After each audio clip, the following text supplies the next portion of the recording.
for the first stage, first Eden Prime one, so we'll just go through the journal first.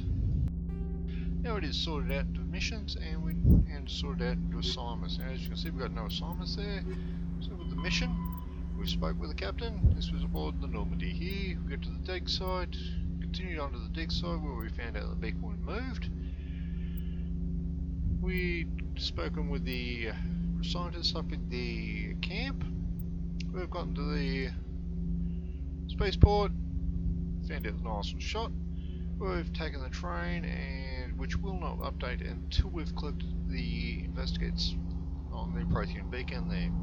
So that is basically just mark everything there as viewed. And if we click down here, you can see they're all pretty much dulled down. We'll go back now to the Codex. Now the primaries will play an audio on them. Secondaries do not. So just quickly here, the first category we've got, going from the bottom to the top, we've got weapons, armor, and equipment. Now, just quickly talking about the upgrades. Now, you saw me doing that a couple of with the pistol and the grenades earlier. Then we go to the ships. So we're just talking about the sensors there that the various ships in the Mass Effect universe will have. And we're talking about the systems of humanity and the systems lines. In this case here, we're talking about the timeline. So basically, in 2269, with the first colony set up on the Luna, all the way through to 2183, which is the current date. So basically, we've got systems lines, Skillian Blitz, Batarian Slavers. Here we go. In 2271, there's the Coups. In 2270, we've got the Batarian Slavers attacking Mindor. They're the two ones relevant to our character's background. So as you can see, it's only 7 years difference between the time that Mindor was attacked by the Batarian Slavers and Shepard lost her parents, and when she lost her unit to Thresher Malls on the Coups. Okay, here we go, we've got the profile here. So basically just talking about being raised on Mindor. We volunteered, joined with the Alliance military, volunteered to go to a cruise on that mission, and as it says, 50 Marines had died. So basically 52 Marines were sent out to that operation to find out what happened to the colonists on the cruise. And only you were the only ones survived at this time.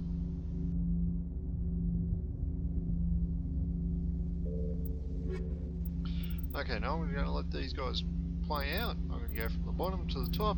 We're going to do with the secondary codexes. Combat hard suits use a dual-layer system to protect the wearer. The inner layer consists of fabric armor with kinetic padding. Areas that don't need to be flexible, such as the chest or shins, are reinforced with sheets of lightweight, ablative ceramic. The outer layer consists of automatically generated kinetic barriers. Objects traveling above a certain speed will trigger the barrier's reflex system and be deflected, provided there is enough energy left in the shield's power cell. Armored hardsuits are sealable to protect the wearer from extremes of temperature and atmosphere.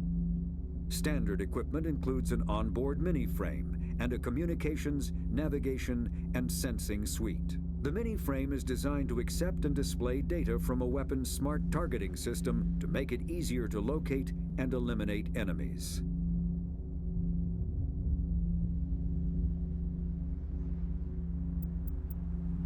Kinetic barriers, more commonly called shields, provide protection against most mass accelerator weapons.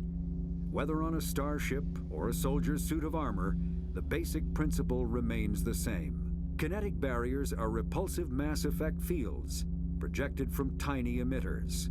These shields safely deflect small objects traveling at rapid velocities.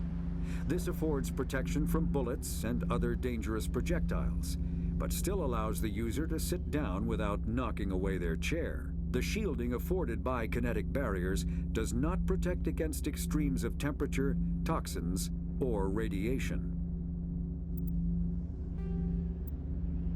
The terminus systems are located on the far side of the Attican Traverse, beyond the space administered by the Citadel Council or claimed by the Human Systems Alliance. It is populated by a loose affiliation of minor species, united only in their refusal to acknowledge the political authority of the Council or adhere to the Citadel conventions. Their independence comes at a price. The terminus is fraught with conflict. War among the various species is common, as governments and dictators constantly rise and fall. The region is a haven for illegal activities, particularly piracy and the slave trade.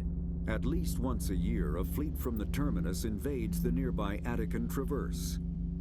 These attacks are typically small raids against poorly defended colonies. The Council rarely retaliates, as sending patrols into the terminus systems could unify the disparate species against their common foe, triggering a long and costly war. Humanity's first contact with an alien race occurred in 2157. At that time, the Alliance allowed survey fleets to activate any dormant mass relays discovered, a practice considered dangerous and irresponsible by Council-aligned races. When a Turian patrol discovered a human fleet attempting to activate a relay, they attacked. One human vessel survived, retreating to the colony of Shanxi. The Turians followed, quickly defeating the local forces. Shanxi was occupied, the first and to date only human world to be conquered by an alien species. The Turians believed the handful of ships they defeated represented the bulk of human defenses, so they were unprepared when the Second Fleet, under Admiral Castany Drescher, launched a strong counteroffensive, evicting them from Shanxi. The Turians mobilized for full-scale war, drawing the attention of the rest of the galaxy. The Council quickly intervened, forcing a truce. Fortunately for humanity, the First Contact War was ended with a diplomatic solution. The Systems Alliance is an independent supranational government representing the interests of humanity as a whole. The Alliance is responsible for the governance and defense of all extrasolar colonies and stations. The Alliance grew out of the various national space programs as a matter of practicality. Sol's planets had been explored and exploited through piecemeal national efforts. The expense of colonizing entire new solar systems could not be met by any one country. With humans knowing that alien contact was inevitable, there was enough political will to jointly fund an international effort. Still, the Alliance was often disregarded by those on Earth until the First Contact War. While the national governments dithered and bickered over who should lead the effort to liberate Shanxi, the Alliance fleet struck decisively. Post-war public approval gave the Alliance the credibility to establish its own parliament and become the galactic face of humanity. Spectres are agents from the Office of Special Tactics and Reconnaissance and answer only to the Citadel Council. They are elite military operatives, granted the authority to deal with threats to peace and stability in whatever way they deem necessary. They operate independently or in groups of 2 or 3. Some are empathetic peacekeepers, resolving disputes through diplomacy. Others are cold-blooded assassins, ruthlessly dispatching problem individuals. All get the job done one way or another, often operating outside the bounds of galactic law. The Spectres were founded after the Solarians joined the Council. For many years they operated in secrecy as backroom problem solvers. Only after the Krogan rebellions did their activities become publicized. Assignment of a Spectre is less contentious than a military deployment, but makes it clear that the Council is concerned about a situation. After the Geth secure a location, they round up and impale dead and living bodies on mechanical spikes. The spikes rapidly transform these victims into withered husks, extracting water and trace minerals, and replacing them with cybernetics. The cybernetics reanimate the lifeless flesh and tissue, transforming the bodies into mindless killing machines. Some Alliance soldiers refer to the husk-generating spikes as dragon's teeth, a reference to the mythological berserkers who sprang up from the earth wherever the teeth of the dragon Eris were planted. Dragon's teeth and husks bear little resemblance to other pieces of Geth technology. No one is sure why a synthetic race would bother to drain the minuscule amount of recoverable resources from organic corpses, though the value of reusing them as shock troops is obvious. The Geth are a humanoid race of networked AIs. They were created by the Quarians 300 years ago as tools of labor and war. When the Geth showed signs of self-evolution, the Quarians attempted to exterminate them. The Geth won the resulting war. This example has led to legal, systematic repression of artificial intelligences in galactic society. The Geth possess a unique distributed intelligence.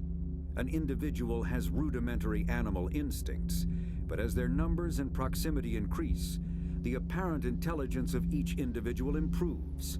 In groups, they can reason, analyze situations, and use tactics, as well as any organic race.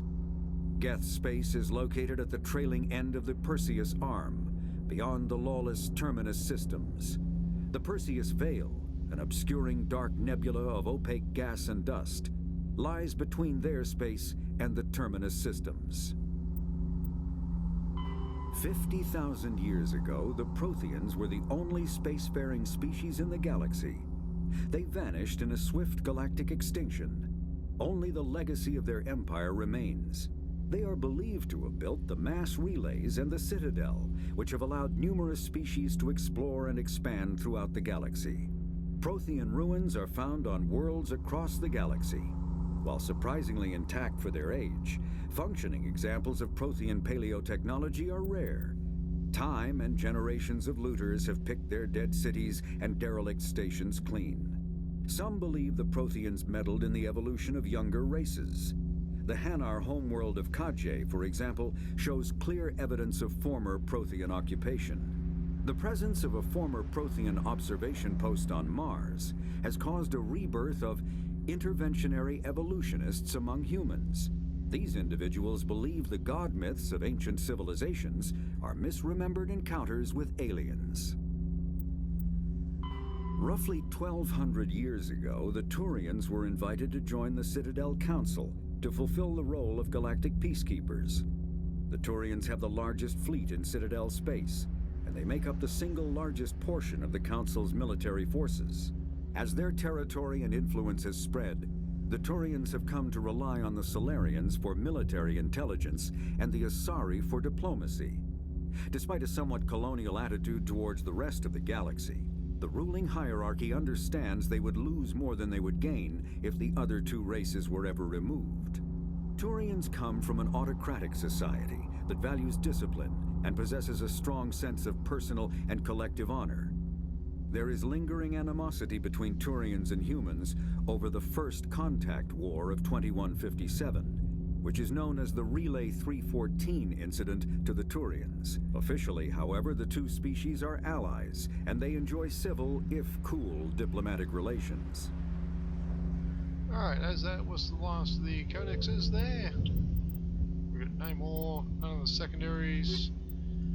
So I'm going to call there. Now, as you saw when I ended the last one, we had a little bit of equipment flushing here. That was just an upgrade there, which really I'll just convert or sell when we get to a marketplace. So I hope you all enjoyed it, and I'll see you guys the next time when we proceed on with what the beacon will tell us.